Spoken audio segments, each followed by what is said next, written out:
In the next 5 minutes, I'm going to explain Jazz Hack, which is a system that will have you soloing in the style of people like Chet Baker and Charlie Parker in weeks and not years. There are 5 steps I'm going to show you today, and we're going to use Autumn Leaves as a nice simple start to explain the system. So step 1 is to learn the major scale. If you already know the major scale, then that's great. If not, I'm going to show you here. If you need some tabs of this, you can go to the Jazz Hack website at jazz-hack.com and look at some tabs for this. So G major scale, same as E minor, are the notes we're going to use in Autumn Leaves.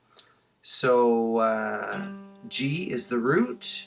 We're going to think of these not in notes but in steps. So step 1, 2, 3, 4, 5, 6, 7. Those are the 7 notes of the G major scale. And what you're going to do now is pause your video and get used to them if you can't do them. 1 minute practice should be a great start. Pause your video now. Hi, welcome back. Hopefully you can play the G major scale now, those 7 notes of it at least in that one position, that 1 octave of it. Step number 2 is you're going to use those 7 notes to create melodies. Using note order and rhythm, just kind of play around with the notes and try and create some nice little melodies. So pause your video now and just play around for a minute or so and get used to using those notes to create some nice melodies.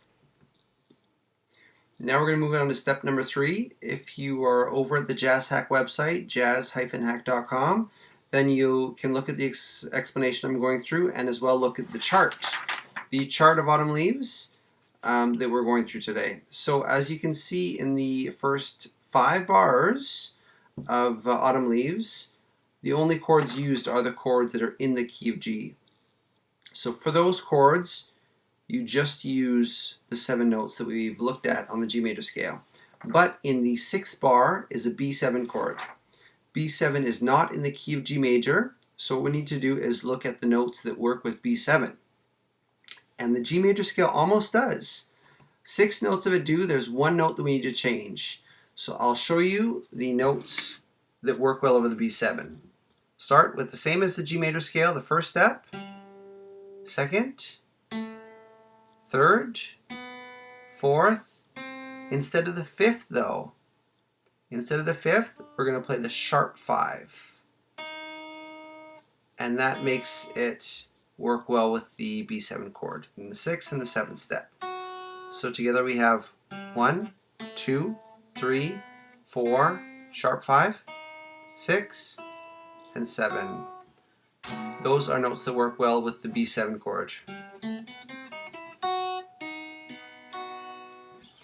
So the 3rd step is to practice those 7 notes, the G major scale, but with this 1/5 sharpened, the sharp 5 of the G major scale. 1, 2, 5, 1, 2, 3, 4, sharp 5, 6, 7. So pause your video now, practice those 7 notes, and I'll see you back soon. Okay, we're ready for the next step. The next step, step 4, is getting used to switching back and forth between your G major scale and the G major scale with that 1 note adjusted, and that is what we're going to use over the B7. So on the website there is a little sound clip of me just playing a G major chord and a B7 chord, and you can practice the G major scale and playing a nice little improvised melody, whatever you can kind of come up with over the G major chord. But when I switch to the B7 chord, you can practice hitting that sharpened 5th and the other 6 notes to continue on your melody, but with that 1 note adjusted to fit the B7 chord.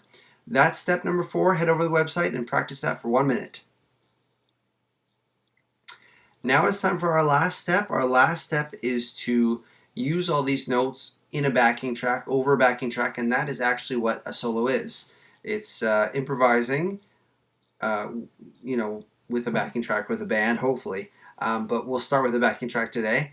So again, on the website, there's a backing track of the first half of Autumn Leaves, and then I'm just playing simple chords, just simple strums, just so you can hear how the notes match with the chords.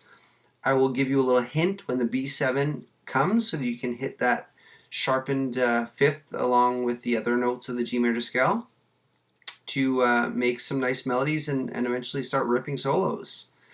The next video will be about the second half of Autumn Leaves, and then the next videos will go on to other tunes using these same steps. So go have some fun with that on the website, and we'll see you soon. Happy jamming!